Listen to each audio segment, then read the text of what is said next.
V-Gates, guys and gals, welcome back.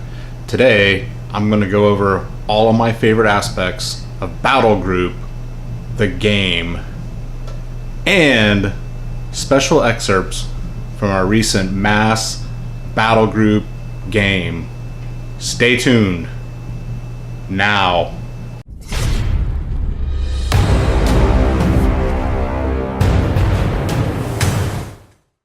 Alright guys, I'm starting to really dig into the Battlegroup rules, and I wanted to just briefly go over some aspects of the game that I really like. This is not a real comparison to Flames of War. There are some aspects of Battlegroup that are somewhat similar to Flames of War you may be familiar with if you are a Flames of War player, but Battlegroup is really its own thing.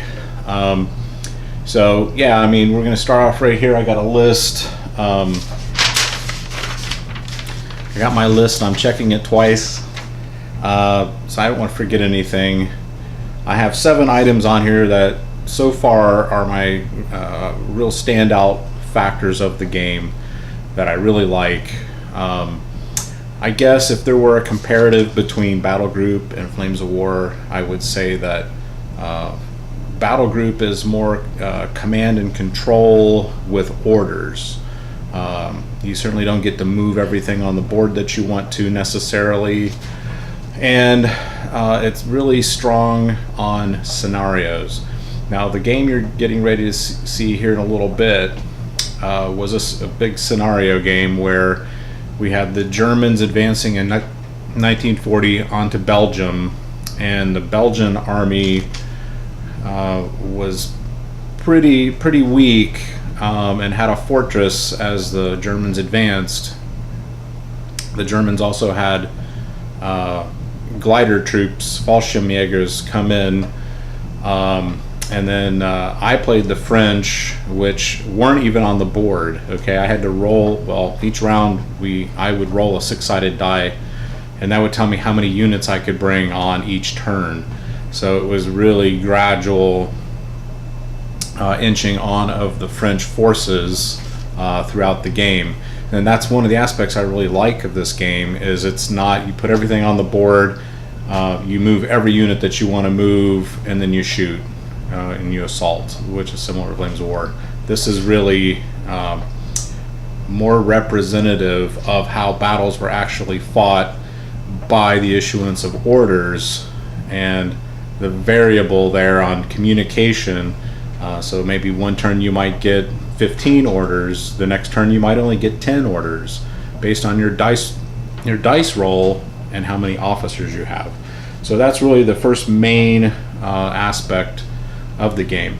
The other nice thing is it's very scalable, and meaning that you've got from the squad, the platoon, to the company, to the battalion. So you can do little skirmish games on a small board, or a larger board if you want to do a skirmish game on a larger board, I guess.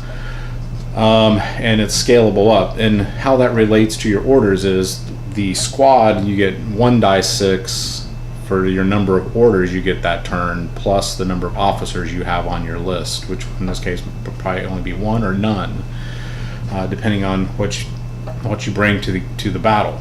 Now then there's the platoon level, and it goes up to 2 die 6 plus the number of officers. Company level is 3 die 6 plus the number. Battalion is 4 die 6. So you get the idea. As the game scales up as in size, you can roll 4 6-sided dice to the battalion level game. We were playing more of a company level game, so that's how it worked. The next second aspect of Battlegroup that I really like is the fact that units are individuals. So let's say you have a tank, he is a unit, right? So in Flames of War we break it down into platoons, and that platoon has to stay together, and that's been one of my sticking points, especially with the German army, because they had a really good radio system. They had a very good way of communicating with their units. So yeah, so there's no command distance, right? Oh, I hated that, 6 inches. And it used to be in Flames War, you could string out your units and make this big long chain of command, so to speak. And with Battlegroup, that's out the wall. Now you may have, say, 4 tanks, and they comprise a unit, or right, not a unit, a platoon. But each platoon has individual units, and those each individual units of each 4 individual tanks or 5 individual tanks can move and do whatever they want over the course of the battle, which is really nice. Gives you a lot more flexibility, and it was really how it would have been more realistic. I mean, how can you say, hey, Roger, don't, think how stupid that is. Yeah, you're going too far, Roger. You got to stay within 20 feet of me, right? And then there was the whole Soviet hen and chicks, and they would have the commander, and they tried to use signals and things, but in reality that really didn't work, and it kind of became kind of a big free-for-all with the Soviet tanks, since they didn't really have any radio system. They more or less operated on, hey, this is our task, we're going to go up here, do X, Y, Z, and everyone do what they have to do to try to achieve that objective, right? So there's point 2. Units are singular, no command distance. All right, my third point. There are unit cards, and as you know, with this version 4 of Flames War, I've become a big fan of unit cards. It's so nice to have them on the table next to your unit, or if you like to keep them back at the edge of the table. Easy to refer to. You're not flipping through a book. You don't have a big reference sheet, and each unit has its own little picture. And then, as we move forward, there's going to be PDFs available where you can make your own cards. You can put your own photos of your units on there. So yeah, that's probably what I'm going to do. I'm going to, as we move forward and I start building my Battlegroup units and lists, I will make my own unit cards, and I'll actually take photos of my tank or my infantry unit and just put that on my card with its stats, put it in a little card protector. In the rule book here in the back, you have a page of cards. You can photocopy, cut them, put them in little card holders. That works. And they have, I'll show you here, like little pictures of the units on there, you can see. So it's easy to identify. Obviously the Flames War cards are really good. I really like what they've done with those. And I think as this game develops more, you're going to see better cards. You'll have online things that you can download, put your own pictures on them, or whatever ends up happening. But that's the route I'm going to take. Rob Rhodes, the host of our game this weekend, he's basically taken historical photos of tanks and units and put them on the cards, which is another great idea. So you can either take photographs of your minis, put them on your own self-made cards, but there is a card system with the book if you want to use that straight out of the book. Point 4, there is a point system. So there is list building, and as you know, any fans of my channel know, I really love list building. It's one of the aspects of the game I really like, and that's closely associated with working scenarios, because you can sit down and plan a scenario based off of the way a real battle unfolded, and you'll have points, and you can build your list similar to Flames War a little bit, but the rule book here comes with 2 army lists around the D-Day. Excuse me, I believe one is a Canadian force and the other one is a German force. So if you want to get into this game, you want to give it a try, you're a Flames War player, but you also want to get into something that's got more flavor as far as realism on how battles were actually fought, I would highly recommend you just grab this. It's like $20. It's not expensive. It has everything you need in this book to get started, right? So that's nice too. Now, as you go with list building, This is the only battle book that I currently own. I plan to get more, especially Blitzkrieg. We were playing out of Blitzkrieg, obviously early war, 1940 invasion of France. This one's Tobruk, since I'm doing desert battles here in the studio the last umpteen months.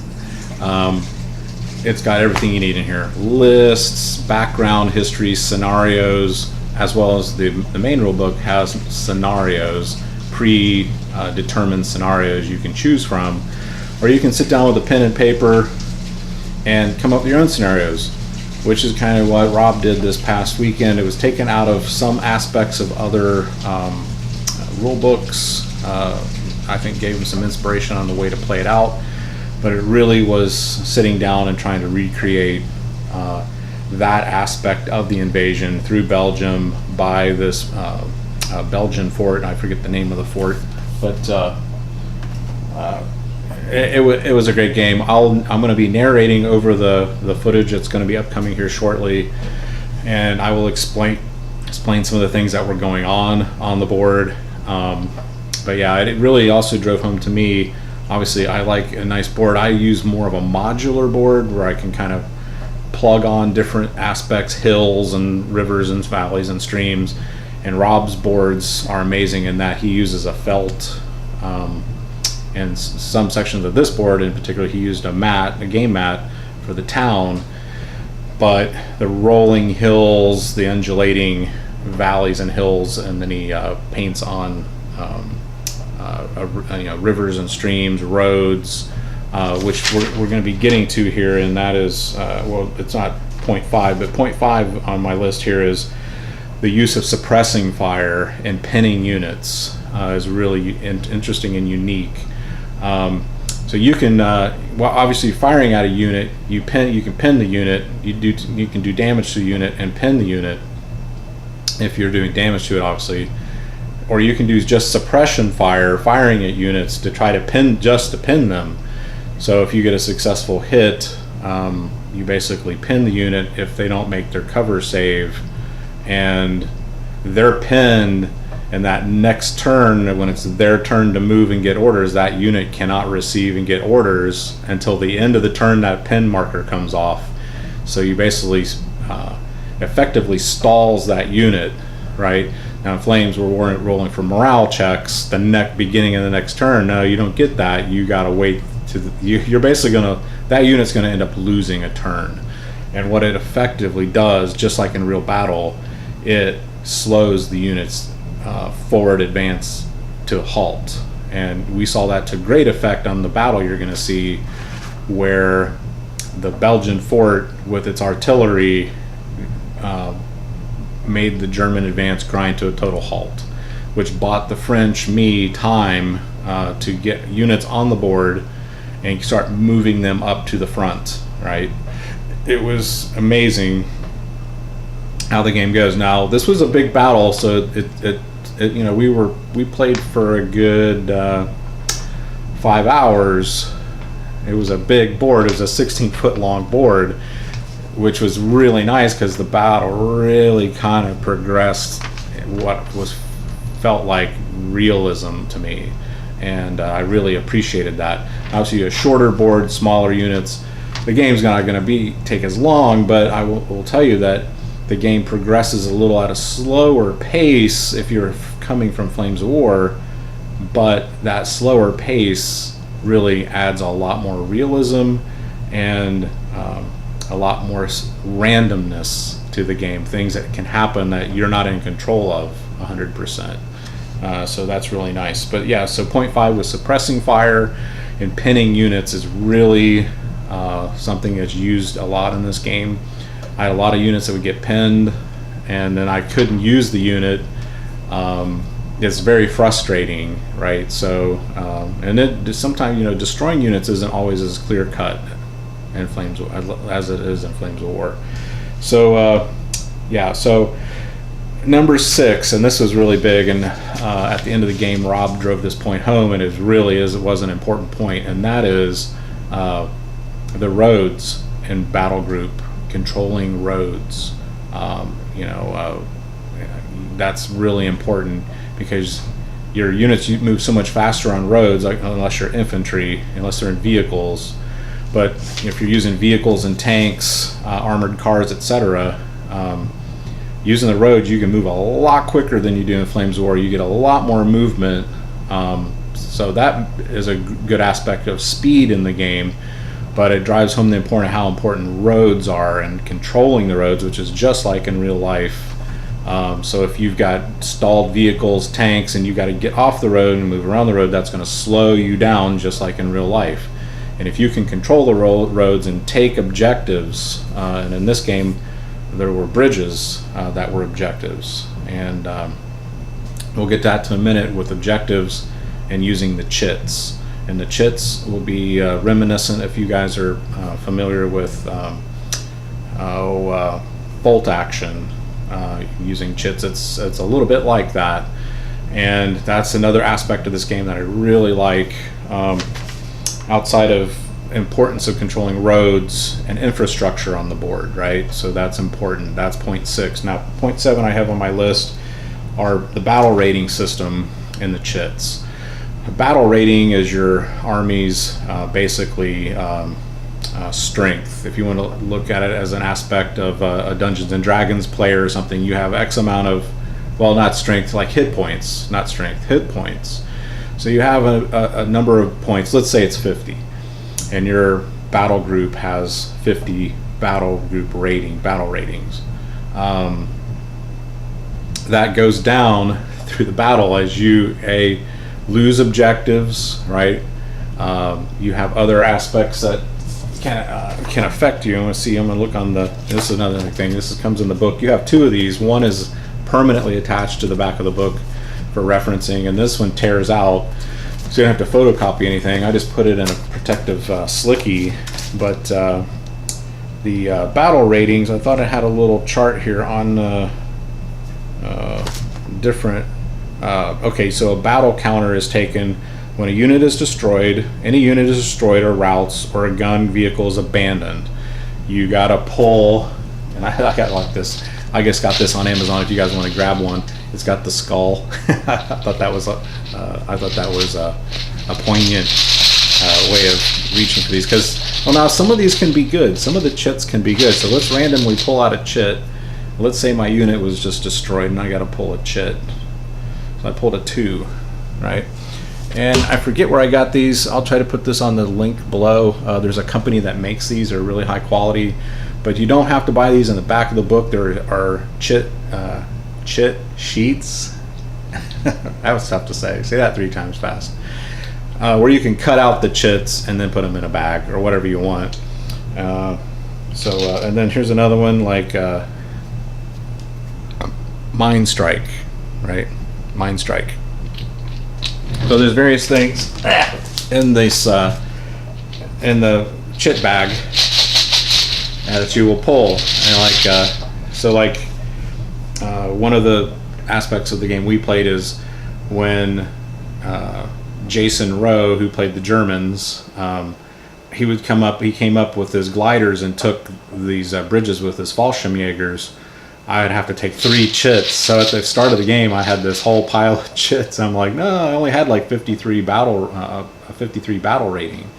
So I was getting nervous there for a while. Now, when I took back bridges, I put 3 chits back in the bag, right? So it works like that also, depending on what your scenario is. So there's a rally, remove 1 die 6 pinning markers for each counter taken. If you're under air attack, first time a unit is attacked by an aircraft. Under flamethrower attack, battle counter is taken. Senior officer destroyed, out-scouted if enemy has more scout units. Enemy captures an objective. Tactical coordination, a senior officer attempts to use the special order. So there's various things, and in each scenario, there can be different pre-assigned objectives or points of the battle. If you do or don't do, you have to take basically battle damage is what it is. Or you may pull a good token. You can take out like Mind Strike, and you can put it on another enemy unit as something that hurts the enemy. So there's a few things in there that help you, but most of the chips and chits in the bag hurt you, right? So there's that, and I really like that aspect of the game. There's this an aspect of the randomness, so that's really nice. That's about it. I don't want to take too long going over the 7 points of the game that I really like so far. As that changes and as I get mature in the game, this is only my 2nd game that I played recently here this past weekend. As I learn the game and get better versed at it, I'll go in and pick through the rules a little bit more. I don't want to get too rulesy on this channel. I do want to go over like basic rules with various games. I'm going to be doing an upcoming video for Black Powder. Since the Black Powder version 2 has just come out, I'm going to pick up the Black Powder version 2 rules and compare the two, and just going over the basics. At this time, I have made the decision, guys, I'm not really going to do a lot of battle reports on this channel. I'm just not set up to do them properly until I get my Gamers Den finished and I can properly rig 3 or 4 or even 5 cameras, and have an area where I can have guests come to the Gamers Den and we can do battle reports and do them right. I just don't get a lot of views on battle reports. I really don't, and it takes up a lot of time, a lot of editing time. So until I can hook up the cameras by the main gaming table and stream them over into a system that I can do my editing and fine line my editing, that's kind of the decision I've made. I might do what you'll see on the channel going forward here for the time being is we'll do some little excerpts. I may show you some things on some of my boards that relate to the rules we're talking about or the things we're talking about. But going to kind of temporarily go in a kind of a different direction with the channel in terms of the content. I'm still going to do my paint tutorials here and there. I'm working on the guys behind me here you see on my table. Honestly, I don't get a lot of views on those. So you got to really pick and choose what you're spending your time on, like we do with every aspect of our lives. So I'll put these up as I can. I've already gotten started on these. I'll show you where I'm at on these real quick. I really haven't done any tutorial on these yet. I'm gonna probably pop on there sometime this week, as time permits, and show you a couple of the colors that I apply to this regiment. And then I've made the decision we are going to be delving into American War of Independence, 15 millimeter. So I'll take you along for that ride on organizing my American army, which is the first army I'm going to build, and then I will build a British army. That way I can play with Rob, I can play with Jason, those guys play Rise and Fight Again. I'm also going to collect some more 28 millimeter single figs for doing my new Forager game. We'll do a quick video on that upcoming. And that Forager game is a skirmish level American War of Independence and Napoleonic era 28 mil skirmish style game. So that's coming up on the channel to look forward to, but right now we're going to cut to the game we just had this past weekend with some excerpts, and I will narrate over and explain some of the things that were going on the board at the time. Hey, thanks for watching, guys. Hit like, hit subscribe. Please share my videos to your friends, family, co-workers, and the like, and I'll see you next time. Be good. Alright guys, this is this amazing board that we got to play on. It was just crazy. You can see the German glider troops coming in, the Fallschirmjägers. There's the Belgian fort I was telling you about. That's a nice little piece. And you kind of can see the 3 bridges there. And there's my little town that the French have to defend. So yeah, it was, I gotta say, this is one of the best boards I've ever played on. It is the best board I ever played on. That's amazing. So you can see there, I wanted to come up, take that hill at the top of the town. And the French troops, we could come up and blow up those bridges. I had demolition teams. Now here's the German column coming up the road.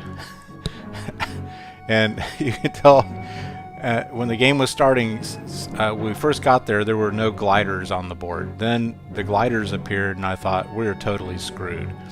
So there's one of the gliders, and the Fallschirmjägers have gotten out of the glider. There's another glider team. Another glider team. So yeah, they came up right up and actually crossed my river there, which was one of my dividing lines. Now there's the spotter team. Now that truck coming up to the hill is a spotter team. He's going to spot. He can spot for the mortars and also spot for the artillery. So yeah, it's it was a great game. Now here I brought up one of my little armored cars, my Pan they're called as a nickname. I was bringing him up to try to take that bridge, but you can see by the dice on the bridge there, the dice by the bridge there, there's two objectives there that the Fallschirmjägers had already taken. Now that the Fallschirmjägers had taken that building, and here I'd brought up some more of my armored cars and a little tiny tank. But again, I'm coming up to that hillside. I'm trying to get my spotter team up there on the hill so I can call in some death from above. Now here Jason, who played the Germans, he's bringing them up. There is a Belgian Typhoon coming in, hovering above the board, and I just love how Rob has modeled those aircraft on the adjustable stands. Those are amazing. I've got to get some of those for my airplanes and magnetize them. But yeah, there's the Belgian fort. There's your big giant mortar artillery. So yeah, I really was hamstrung here. If you look on that right side I just briefly showed there, it was refugees coming up the road. Now here I finally brought up my larger French tanks, the Chars, and he's making his way slowly up to the bridge to take back the bridge. But you see there on that right side a line of refugees, so that kind of slowed things up on the right side of the board a little bit.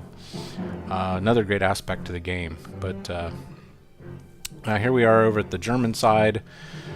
He's advancing up this German right flank, the French left flank. Belgians are doing a real stand-up job slowing down the Germans, and it was just amazing what the Belgians did. So good job, Jim.